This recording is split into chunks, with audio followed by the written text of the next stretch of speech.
The Elves and the Shoemaker. Chapter 1. Making Shoes. Once an old shoemaker lived with his wife in a room above their workshop.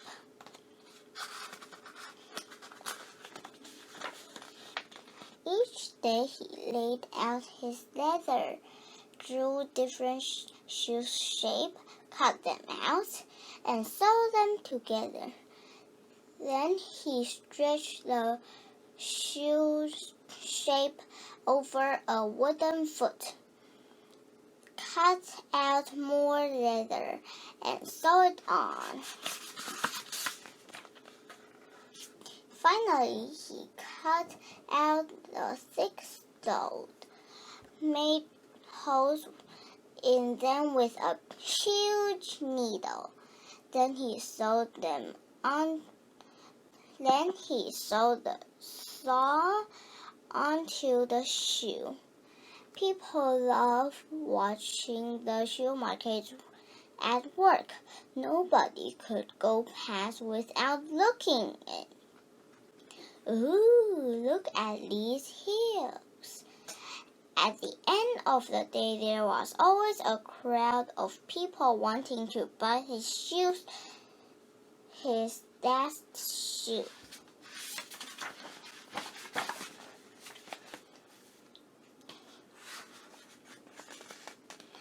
Chapter 2. Bad Business.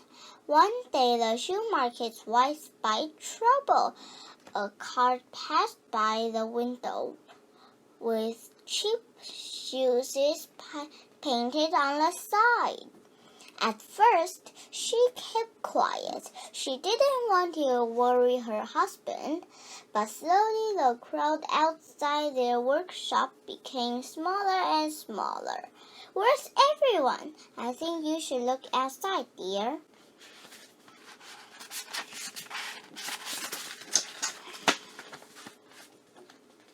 A crafty shoe seller had set up a table at the end of their street.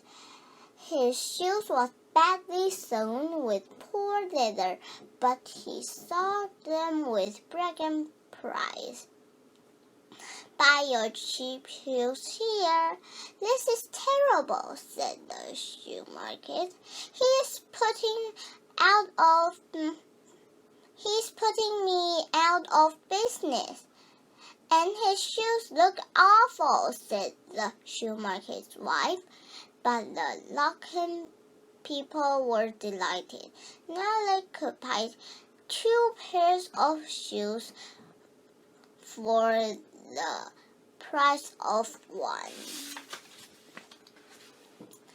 Each day the cheap shoe seller arrived with a new load of shoes. How can he make them so quickly? Wondered the shoemaker. He must have lots of people working for him. Chapter 3. The last pair of shoes. The next few months were miserable for the shoemaker and his wife.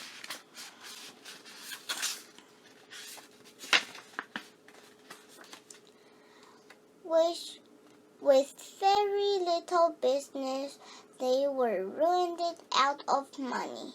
Soon the shoemaker could only afford enough leather to make 1 pair of shoes. I'm ruined. He cut out the shoe shape and laid them on his work table. Then he yawned. I'm too tired to sew these shoes today, he sighed. Early next morning, he went downstairs and stopped amazed. Am I still dreaming? He asked himself. How? What? Who? There on his work table stood a perfect pair of shoes. Someone had neatly sewn up his piece of leather. What's more, they had sewn shiny buckles on the front. The shoe market was black. Chapter 4. It must be magic. They're lovely, said the shoe market's wife, putting the shoes in the window. Before long, a rich gentleman came in. Those shoes are just what I'm looking for, he cried. They're much better than the cheap pairs down the road. Then he paid for the shoes with a solid gold coin. Keep the change. Now the shoemaker could buy enough leather to make 2 pairs of shoes. As he cut them out, he saw how late it was. I'll finish them tomorrow, he thought. But by morning, the job was already done. 2 neat pairs of shoes were waiting for him. Fancy bows were all on. I never thought of adding bows. That day, the puzzle shoemaker had 2 more happy customers. Now he had enough money to buy 4 pairs of shoes. After cutting them out, the shoemaker locked and went up to bed. Aren't they gorgeous? The next morning, he couldn't believe his luck. On the table stood 4 perfect pairs of shoes. It must be magic, he cried. Are you sure you locked the door? And so it went on. The more leather the shoemaker cut, the more shoes he found in the morning. Chapter 5. The 2 arrived. One week's business was booming. The shoe market had plenty of money and very little to do. This is life. He was a happy man. The cheap shoe seller was not happy. He had angry customers to deal with, and word had spread about his awful shoes. No one wanted to buy them. My shoes broke after 3 days. I want my money back. One evening, there was a knock on the shoemaker's door. It was a shoe seller. What can I do for you? Asked the shoemaker. You can't stop ruining my business, shouted the seller. He picked up one of the shoemaker's new shoes and studied carefully. And you can give me back my helpers, he snored. With a scold, the shoe seller stormed out of the workshop. What helpers? We don't know what you mean. The shoemaker and his wife looked at each other. Who do you think is making our shoes? Whispered the shoemaker. I don't know, said his wife, but let's find out. Chapter 6. The secret shoemakers. That night, they decided to stay awake and see what happens. They hid behind some coats in the corner of their workshop. Everything was quiet until midnight. The 2 elves rushed in wearing nothing but rags. They sat down at the table quickly began to sew. The shoemaker and his wife listened carefully to the elves chattering.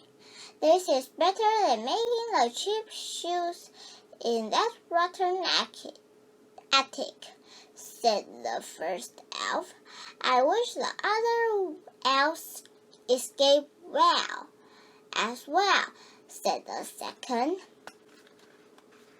"Never mind," replied the first elf. "If we put that weak-cold shoe seller out of business, the other elves will be free too," cried the second. "Hurry up or we'll be spotted. I'm almost done." As the sun began to rise, they finished the last shoe and appeared through the door. "Race you down the street!" The shoemaker and his wife were astonished. "I think I'm going crazy," said the shoemaker. "Were those really elves?" His wife nodded.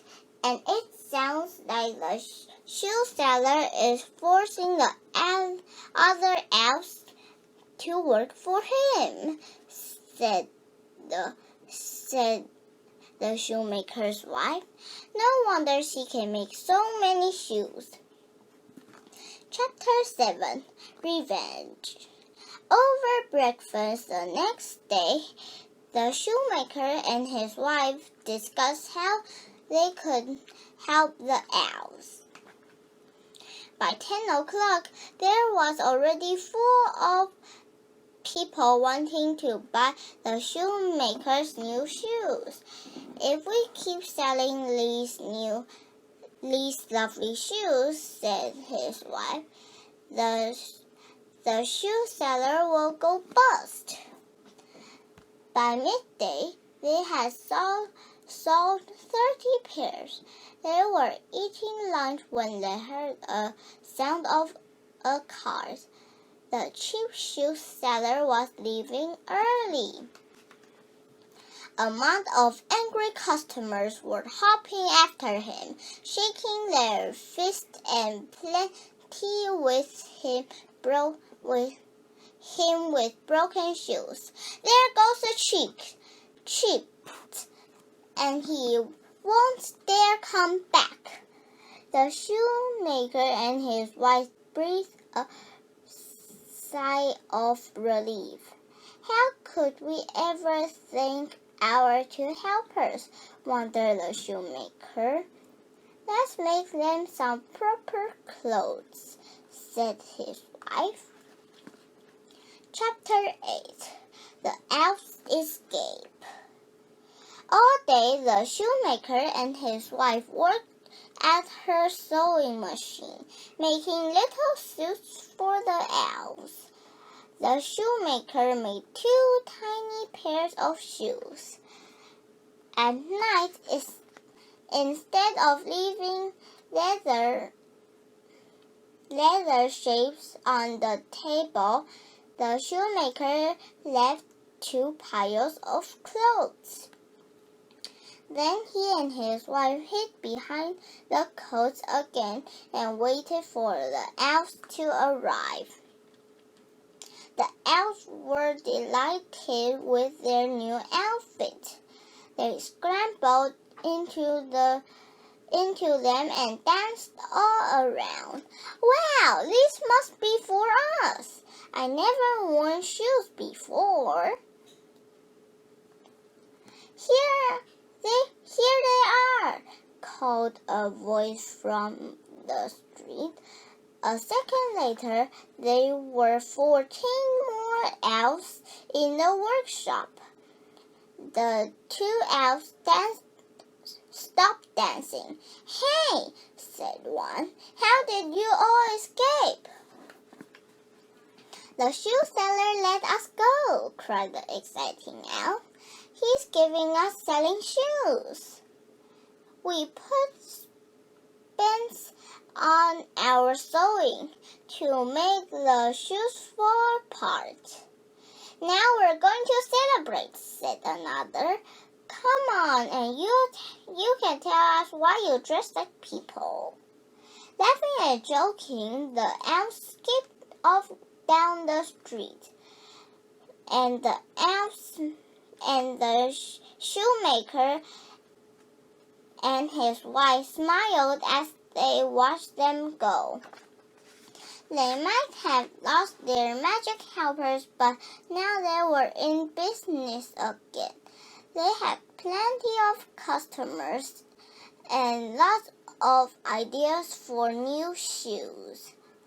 As for the elves, they never sold another shoe.